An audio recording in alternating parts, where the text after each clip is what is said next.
Welcome to Small Town Tales, a podcast where we hear stories of the paranormal, haunting legends, and all things spirit. Join us as we explore the unknown. Now, here's your host, C.L. Thomas. Welcome to another episode of Small Town Tales podcast. This is your host, C.L. Thomas. My guest tonight is Aurora Sky. She is a past life regressionist, a Reiki Master, a healing practitioner, author, and preschool teacher. The topic for tonight's discussion is crystal children or star seeds. Aurora, welcome to the show. Hi, thanks for having me. So this topic is a little bit fascinating for me because a couple weeks ago, actually 2 weeks, not 1 week, the last time we talked, we had some technical issues and had to redo this.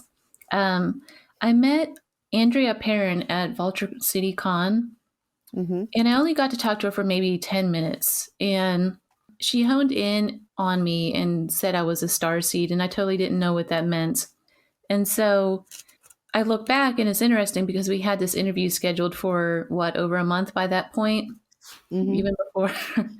So I'm a little curious I'm really excited to be enlightened on this discussion, and I'm happy that you're here to talk about this because it's become a whole spiritual journey for me. But before we get into our topic, who are you and what do you do? I do the quantum healing hypnosis technique that I learned from Dolores Cannon, who has since passed. And she learned that when you got in the somnambulistic state, that basically you can access your records of all your past lives and the reason why you're here in this lifetime. And it could be because of creating some karma of some sort, or what, the crystal children and star seeds, they actually signed up for being here at this time. So you could find out through a session, why what your goal is for this lifetime.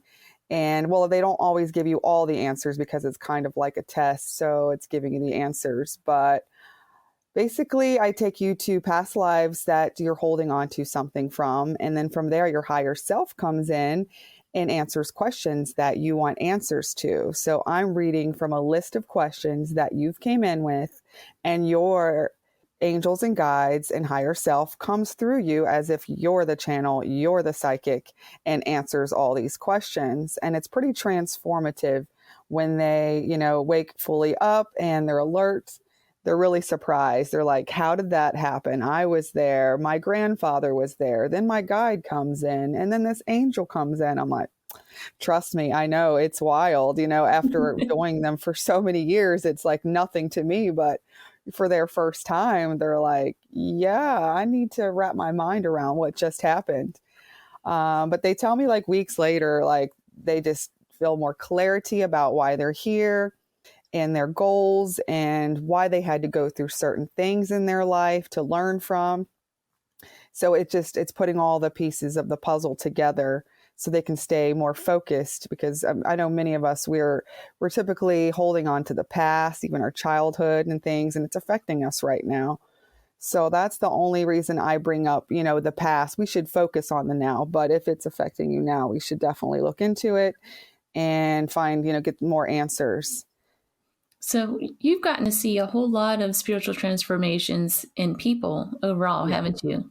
Yes, for sure. And it's great to be, to see it happen and it unfolds. And I had to go through my own transformation first in order to help others. I was in a dark space at one time, and I just had to find out how to heal myself. And I got off all my depression meds, and I was on anxiety meds too. And I was like, yeah, I need to figure out how to do this without depending on anything outside of me. And, how to do some transformation myself. And now I teach others how to use these tools to transform their lives. What a great trade. Wow. Yeah, I love doing it. It's so rewarding. So this whole concept of crystal children, what exactly is that? Like you mentioned, they come from another planet. There's a huge umbrella under this term. Yes. And I want to take a moment to kind of discuss what exactly this is, because I know there's star seeds, there's indigos, there's rainbow children. Yeah, they're ultimately, I think they're pretty much all the same thing. We're just giving them different terms. Humans, we like to label things. But starseed is someone who has come from a different star or planet to help assist this planet in raising its frequency. So basically, the Earth sent out a signal. She's a living, breathing thing, and an entity, and she sent out a signal saying, "Hey, our frequency is getting too low here, and it affects the galaxies. So is anyone going to volunteer to help?" And people basically said, "Yes, I'll come down." And they choose the family they're going to come into, and the relationships they're going to have, and the jobs that they plan on having. But the thing with Earth is you have amnesia when you come in and you forget all of this. And then your guides and people will come in your life to basically like send you little signals like, remember what you came here for. And some still don't, they haven't woken up to, the possibilities of what they're supposed to do here as star seeds. Crystal children, they're called crystal children because basically they typically, so I've found out that all crystal children actually love crystals, literally. From a young age, these kids are like, they're picking up rocks, putting them in their pockets of crystals. But not only that, they're just going to have psychic abilities and empathic abilities and very intuitive right off the bat. And hopefully, the parents notice this and they hone in on their abilities so they can really use them to help this planet in some way. As far as rainbow children, I think they're just light. When you look at the spectrum of like light, it's all the colors of the rainbow. So that's why they're called the rainbow children, because they're just pure light. Their energy is so high that they don't need to do anything. Just, doing their normal job every day. Their frequency is helping all of those around them, whether they know it or not. And I've met some of these children. I work with these children. Yes, and I cannot wait to get into the topic of what it's like working with children like this. We'll get into that in just a minute. I just want to talk a little bit about crystal children as adults, because you believe you're a crystal child and I'm a crystal child, and we're from the 80s. Yeah. And according to Dolores Cannon, they've come in waves, right? Mm-hmm. Yes. So were we like the second generation? Third generation. Yes. And as each generation comes in to volunteer, it's easier and easier because the frequency has raised. The ones before you have helped raise the frequency. I had no idea until, I went to psychics a few times over the years, and they're like, yeah, you came in, you volunteered to come in. Like, although I've been here a long time since the Earth started, I didn't have to come back, and I chose to because, I've been here the longest. It's easier for me. And I've learned a lot from these lifetimes and using the information now in this now moment. So I'm doing all that I can to help, raise the frequency through my rebirth festival, through my books, my events. I have one today where I do singing bowl ceremony to help release negative energy that we're holding on to. I just, help people release the density that we're holding on to with our, lower negative emotions and, to feel lighter, because we can only help others if, our frequency is raised. And, I've dealt with being, just feeling really down, like I'm losing hope because everybody around me feel like, they're losing hope. So, it is not easy job, to keep your frequency up to help others when you've got, the media just bombarding you with negativity. Mm-hmm. and the density on this planet right now it's going to increasingly try to, get dark, but we've got to hold our light no matter what. We are the light. You're right. It's very hard, isn't it? Especially when you're sensitive to negativity. I don't know about you, but I am. Yes. I'm trying to get better at that, but over the last 2 years, but it's pretty hard.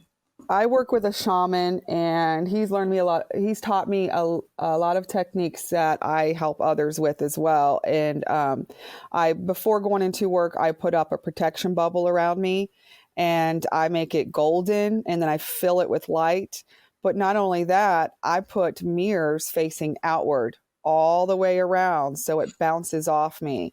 And I set the intention that because I work with children, that it's not bounced off right back to them, that, any angel that's available to transmute that and take it to the light, that's very helpful for someone who picks up energy. Before I knew about this stuff, I was absorbing everyone's stuff like a sponge. Yeah. I was just like, no wonder I'm feeling so down. This is not even my stuff. And I'm just soaking it right up. So I know one thing with the waves. Okay, so we had the 70s and 80s chill. I guess it's like late 70s, early 80s. That wave came through, and that was the third wave. What were the two before? Do you know? I think she mentioned like right after World War I was the first wave, and they had it the hardest. Many of them may have, committed suicide because it was too dense when they came here, or became, just feeling that, with alcoholism, things like that. So yeah, they definitely had the hardest job when it was so dense after a war. Of course, it's always, everybody's just not feeling good after that. Yeah. So I'm very grateful for the first ones that came in to volunteer to help. This planet, we've really forgotten who we are at the core. And we're really tapped into the matrix, and we believe like everything we've been taught, from school and our parents and society. And we really have to let all of that go, because many of it is just lies, and it's holding us back from our true potential. So that first wave would have come in around the 50s, right? Yeah. In 50s. And then the second wave was late 60s, I believe, early 70s, right? Yeah. I think, that era, they really, they really, made a difference and paved the way.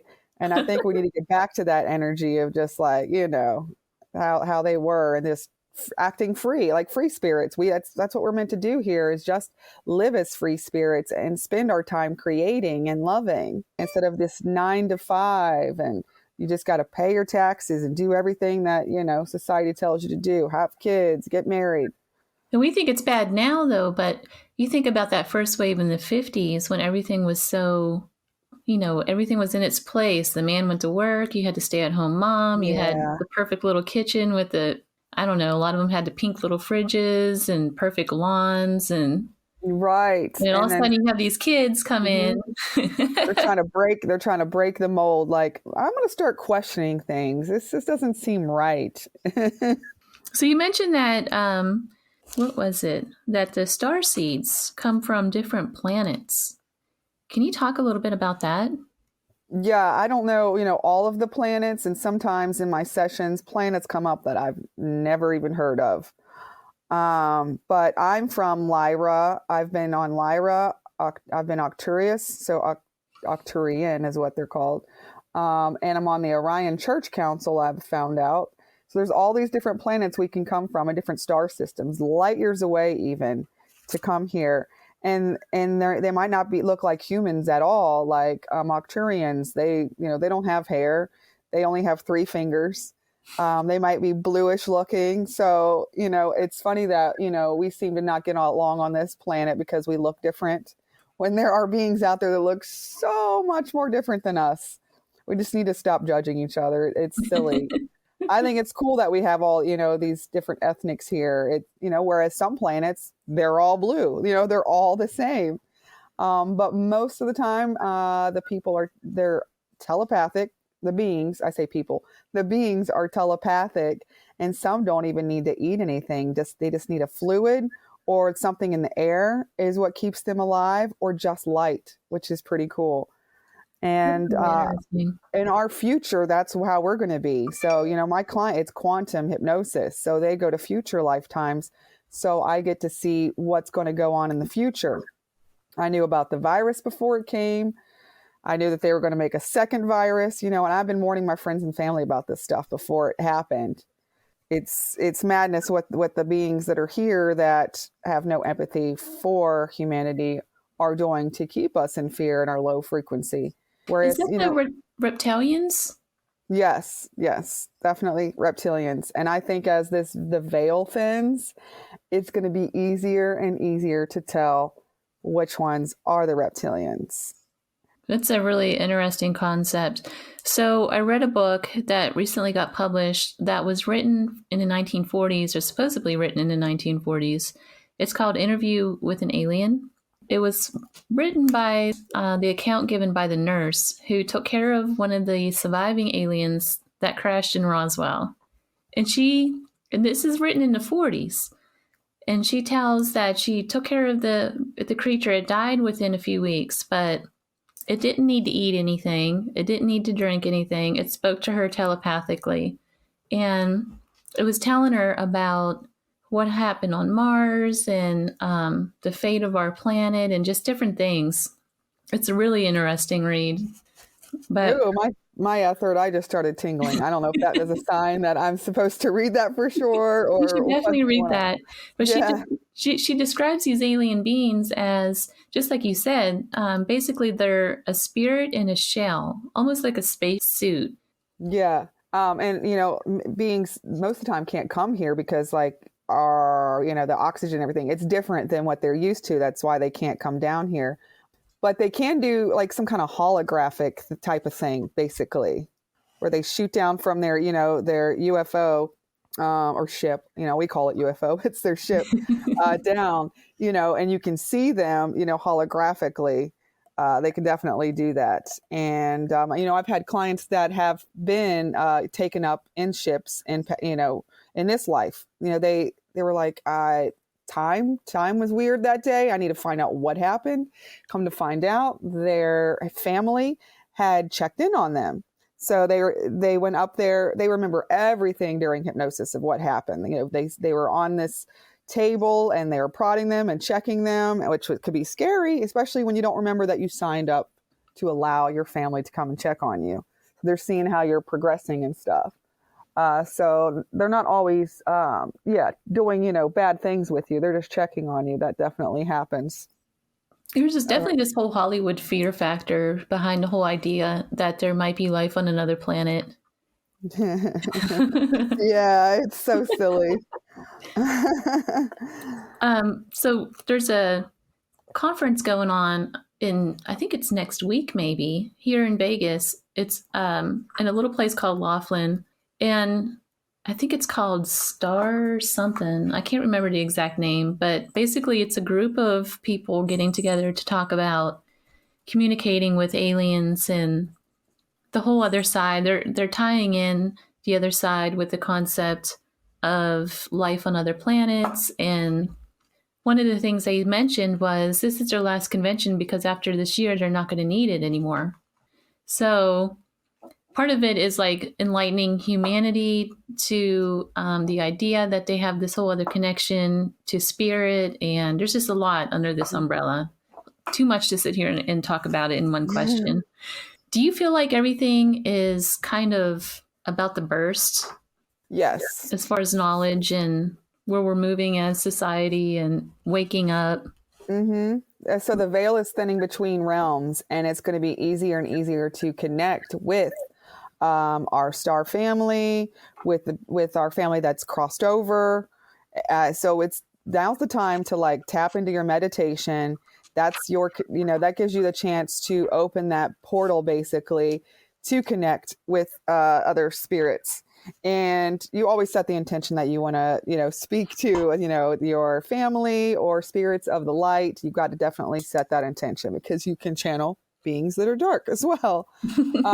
But you can ask them, what's happening next, and they will tell you what's for your highest good. They're never going to tell you something that's going to put you in fear and cause issues in your life.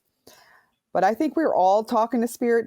A lot of us aren't listening. We're not tuning in. Like, if someone's saying something, you hear something that's the same as someone tells you the next day, and then you pull an oracle card and it's saying the same thing. It's like, spirit's talking to you. There's a message and they're sending it through other people or the cards. There's different ways to use divination.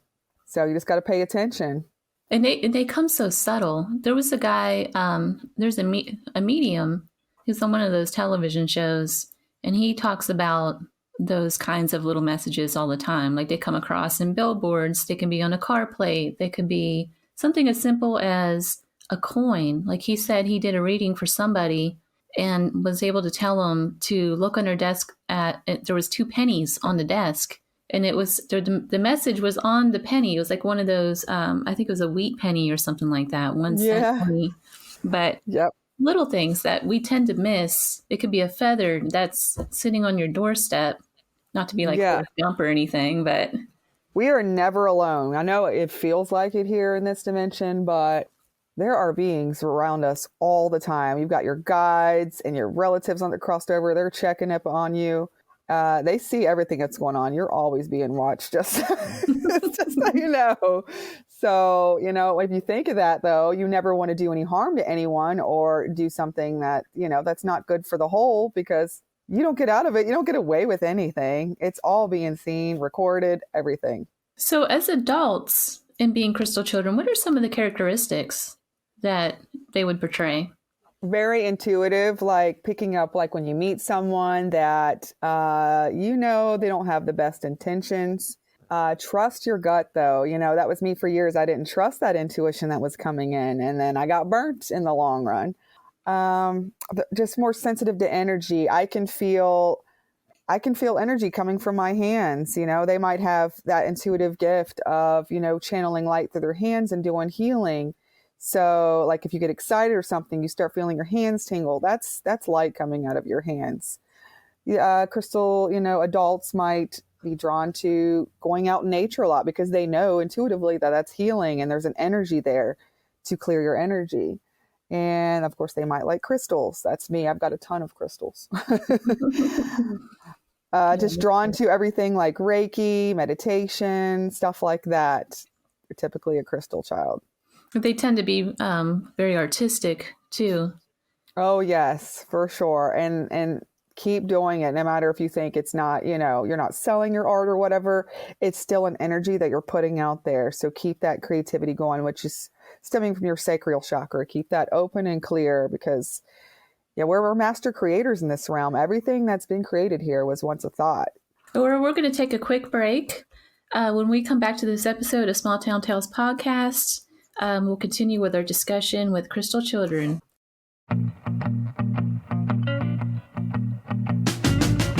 This is C.L. Thomas with Small Town Tales podcast. I just wanted to let you know of this really cute Airbnb in Jackson, California.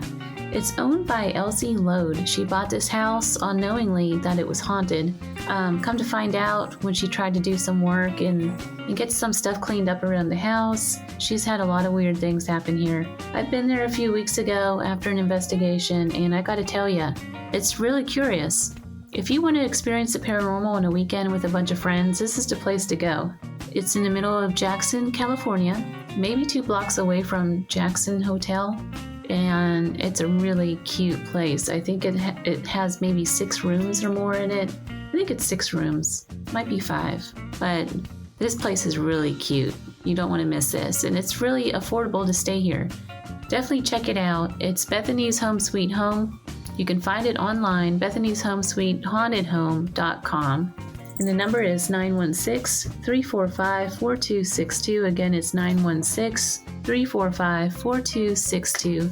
Bethany's Home Sweet Haunted Home. Check this place out. And we are back to this episode of Small Town Tales podcast. I'm your host, C.L. Thomas. With us is holistic healer Aurora Sky on Crystal Children. Aurora, welcome back. Thank you. Thank you. So you work with preschoolers. How do you identify these children in your classes? Can you pick them out right away? Can you tell? Does it take a while to learn what they are? It took a few days, and I could tell who goes up to the children that are crying and trying to make them feel better. Oh my goodness. These 2 little girls that I have are always trying to make everyone feel better. It's okay, trying to fix their boo-boos. That's the ones that have the biggest hearts, that know that they're little healers. And also I'm noticing some telepathy. I had this incident where like we get out our instruments and we play, and there's this thing with these bells on it we use every day. And for whatever reason, I started singing in my mind, Jingle Bells, a Christmas song, and it's October. I thought that was interesting. And then she starts singing it out loud. I was like, she either picked it up from me or I picked it up from her, but it was just really interesting to see. And then, okay. So we do a letter of the day, and I'm like, I wonder what, letter we're going to work on today. And this little girl goes, G. I'm like, I haven't mentioned it. The papers are, they're in my desk still, haven't gotten them out. And I was like, yeah. Like she's reading teaching plan. Yeah, right. It's just it blows my mind every time, and I just need to get used to it because it's going to be happening more and more as these kids are tapping into their gifts. And in the future, we are all telepathic, so we need to start learning how to do it now. There's no need to even use these mouths except for eating. So do these children, I was reading somewhere that, and just from personal experience, I've had this happen too. I couldn't sit still as a kid. Probably would have been diagnosed as ADHD back in the day. I was very Yeah. hyperactive. I couldn't sit still. I knew how to read by the time I was in kindergarten. I was excelling in a lot of classes to where they put me in the higher level classes. Is this something that is typical of crystal children? Yeah, and that just means they're more advanced, and I don't even like that term ADD. Although I do know that some food dyes and things like that are making the children hyper, more than they should be. But I think that the school system is not doing our children justice and having them sit all day and then, this hour is this subject, this hour is that subject, and just so by the book. Whereas we need to really focus on creating, making music, and moving the bodies because we're all energy and we cannot be stagnant like that. So yeah, I had a hard time in school too. I absolutely hated high school and and so I didn't focus on, what I was even supposed to learn, and forcing us to read books that we don't want to read. I hated reading all through high school. And then I think it took 10 years before I started picking up books, and Sylvia Browne's what got me into reading, the psychic. And I read I think 30 of her books back to back. Since then, I've read thousands of spiritual books. I love reading now. You just got to find, what the kid, is excited about and run with it. Well, kids nowadays, I think for me, I was bored. I already knew how to read. I didn't want to sit through those classes, like you said. We're all at different levels. Yeah. I felt like too, I just didn't belong. And that's still something I carry over into my adult life. Do you think that happens a lot? These children know that they're different. They don't belong there. Do you think there's a little bit of that? Oh, yes. I mean, that's how I felt too. I felt different. I got made fun of. I just felt like the outcast. And then I felt bad about myself. What is wrong with me? Which was sad. There's nothing wrong with me. I'm different. And that's amazing to be different, And now, I'm fully coming into who I am to help others fully come into who they are. It's the more you are your authentic self, that allows other people to do that and take off these masks we're wearing, to fit in with society. None of that. Be your, silly self. Be your galactic self, and that's okay. So what do you do with these children? When they're in your classroom, they're struggling to go with the flow of the class. They can't sit still. You know that they're one of these crystal children. What do you do?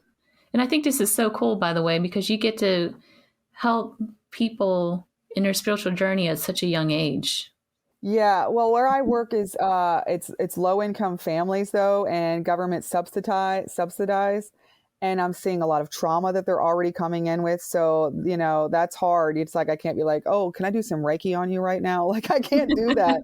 So it's been a struggle for me because some of they're just crying all day. They're so upset. I know that they have abusive families at home because we had an incident last week where the parent came in was screaming and yelling and cursing. Come to find out, he beats his girlfriend, who's the mom of my child. So I'm dealing with a lot of traumas too, and plus the crystal children. So I'm still trying to find that balance. But I just, sit and talk to them how are you feeling? We're still learning, about emotions even at this time. But I know the whole system needs revamped, and I'm where do we even start with this? I just know these 4-year-olds is what I work with. They need to just work on playing and finding their joy. Oh, that makes me so sad about those kids. Oh, it can be overwhelming some days. They should not be this depressed at 4 years old. Yeah.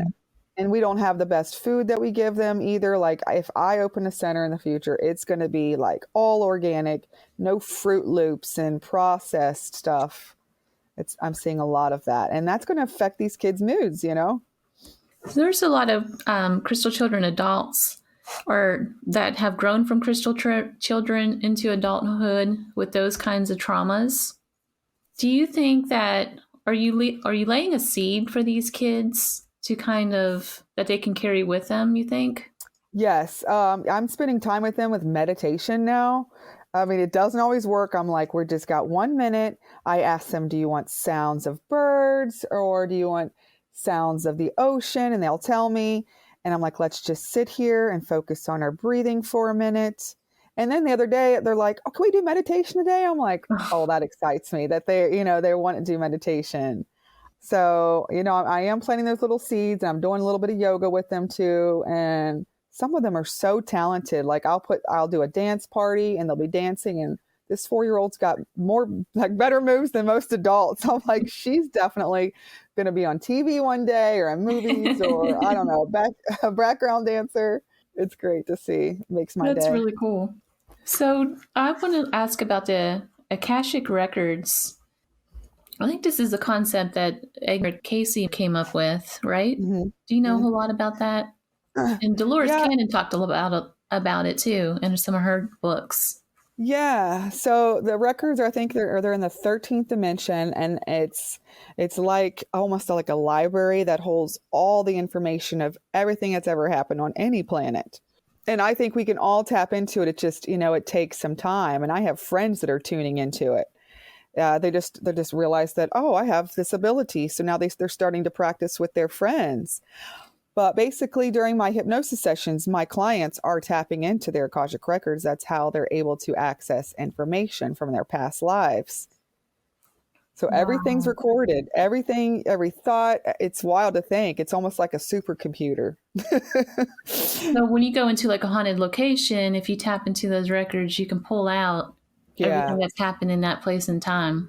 Yeah, you might see images of, what happened. Yeah, for sure. So for a crystal child, how does this come into play? Are they remembering this stuff quicker? Are they able to pull these records and kind of steer?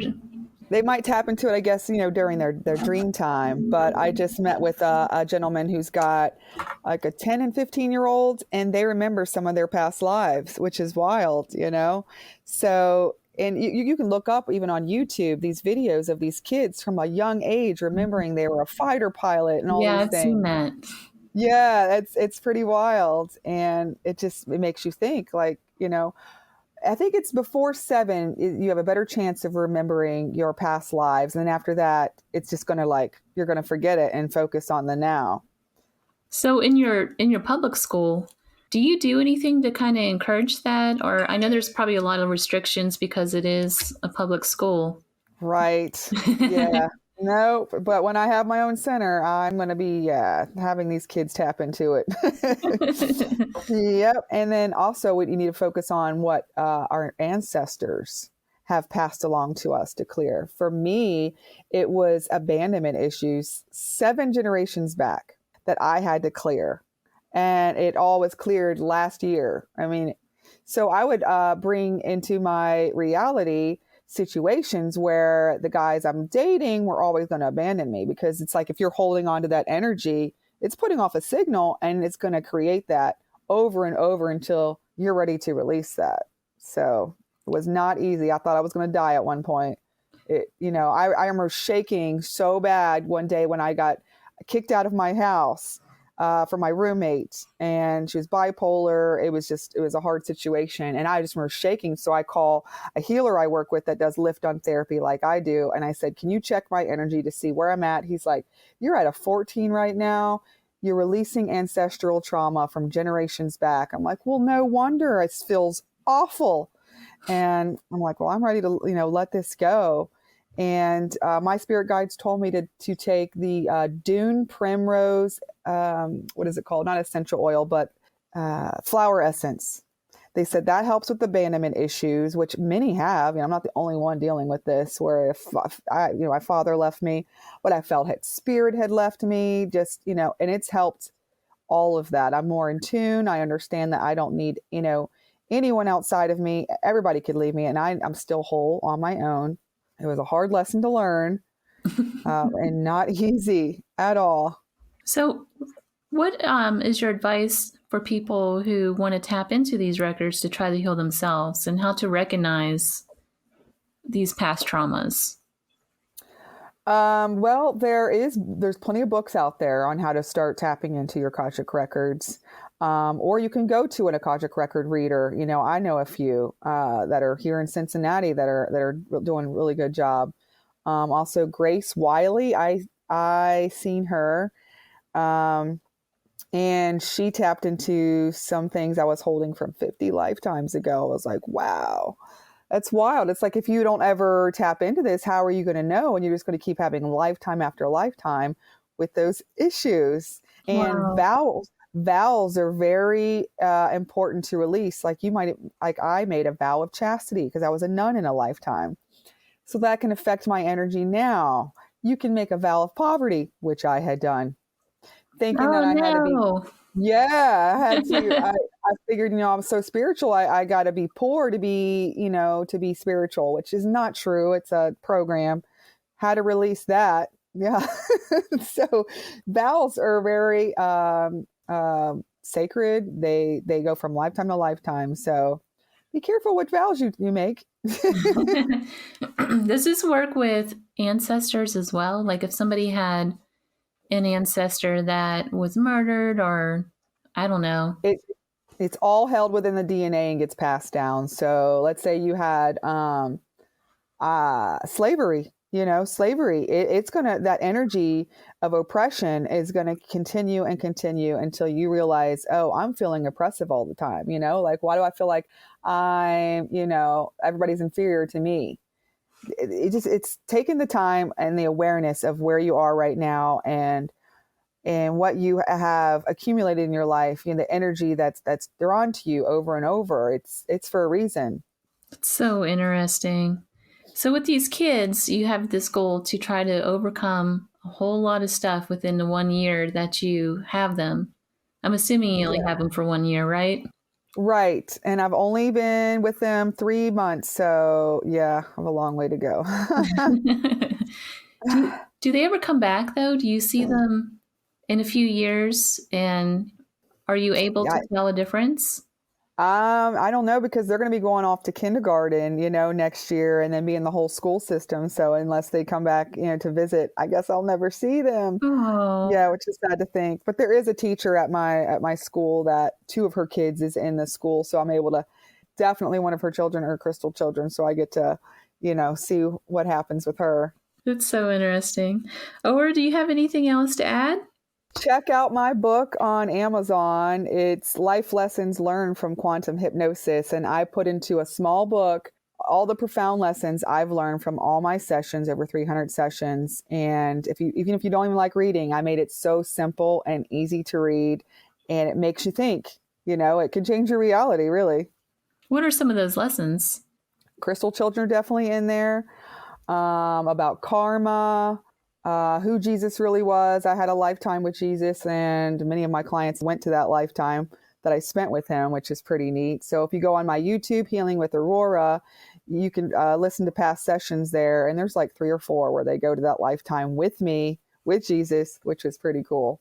What else? About the future and what to expect. I don't know. It's been a while since I wrote it. But check it out. I have got to ask about the Jesus thing. There's a medium that says that he channels Jesus. So I think many of us can channel Jesus. So, the Christ consciousness is coming through us. So you can be the channel and tap into that information that he put out there. It's all in the Akashic records too. wow, And there are beings right here on this planet right now that has a frequency higher than Jesus was. He was at a 4th density when we are in 3rd density, and there are beings higher than that right now. So that's pretty amazing. yep. And they could be, just simple, like driving a bus right now. I mean, seriously, it could be the most mundane job. They're working right now to help the planet's frequency. What do you think he meant when he said he was the Son of God? Do you think he meant that straightforward, not to like ask religious questions or anything? Mm-hmm. And for listeners out there, this isn't anything against religion or anything like that. I just want to put a different theory out there. Do you think he was meant spirit, or do you think he meant a one? Oh, What are your for thoughts? sure. For sure that he was teaching us that we are all sparks of the creator. And he wasn't telling us to, like, look up to him like he was God. He is the Son of God. And we can tune in and tap in just like we have all the abilities that Jesus had. And we've just got to realize that. We got to remove these programs and keep our energy crystal clear like he did, to be that channel of light right now. And it's something the world so needs right now, but it seems like more and more people are coming out and talking about the fact that they've channeled angels, or there's an angel channeler that I've had on this show before. She's recently been channeling Mary Magdalene. Mm-hmm. It's just interesting. More and more people are coming forward and talking about that aspect of it. I know I've had experiences with the Archangel Michael, another very religious figure. Mm-hmm. It's just interesting that all of a sudden this is happening. Yeah, because as this shift takes place and the frequency gets higher and higher, it's going to be easier and easier to tap in and be a channel. And you've got to keep your vessel clear, mind, body, and spirit, to be a channel. So if you want to try that, you got to stop eating the processed foods and the sugars and everything that lowers your frequency. Alcohol, for sure. Like if you drink alcohol, try to channel. It's not going to happen. Right. It's like you're poisoning your body and expecting to tune into the light. It's just not going to happen. So, it takes a conscious effort to be a channel. And the only reason to channel is to help humanity with the stuff that comes through, the knowledge that comes through. The thing about alcohol too, I feel like it's one of those low frequency oppressors, kind of like depression. Alcohol falls right in there. Drug abuse, the whole gamut. It falls under that low vibrancy spirit world. If you ever notice that people who are heavily into drugs or alcohol or that kind of thing, they don't really acknowledge the spiritual side to life at all. And the only reason why they're falling into alcoholism and things, it's almost like what I've referred to as my version of a demonic oppression almost. They're stuck in that mindset almost, and they have to overcome it. Right. It's really filling a void because you're not connected to the creator. So you're going to fill this void with these other things that do temporary happiness. Mm-hmm. And it could be anything. It could be sex. It could be, anything. So we just got to tune in and tap in, and then you won't need these outside forces to make you happy. Exactly. Well, Aura, it's always a pleasure to have you on the show. What do you have going on now? Do you got something big coming up? I just finished a festival, and I might do another one. People are like, it was a great turnout for the rebirth, spelled with Rebearth, earth, because the rebirth, the whole earth is going through rebirth. I might work on another book, so that might be in the works. But for now, you can just check me up on YouTube to see, what videos I have uploaded, Healing with Aurora. All right. Aurora, thank you for being on the show. Again, this is Aurora Sky. She's a holistic healer. She does Reiki. She does all kinds of stuff. Reincarnations, you name it, she does it. I just love her. Aurora, thank you again for being on the show. Thank you so much for having me. Have a blessed day.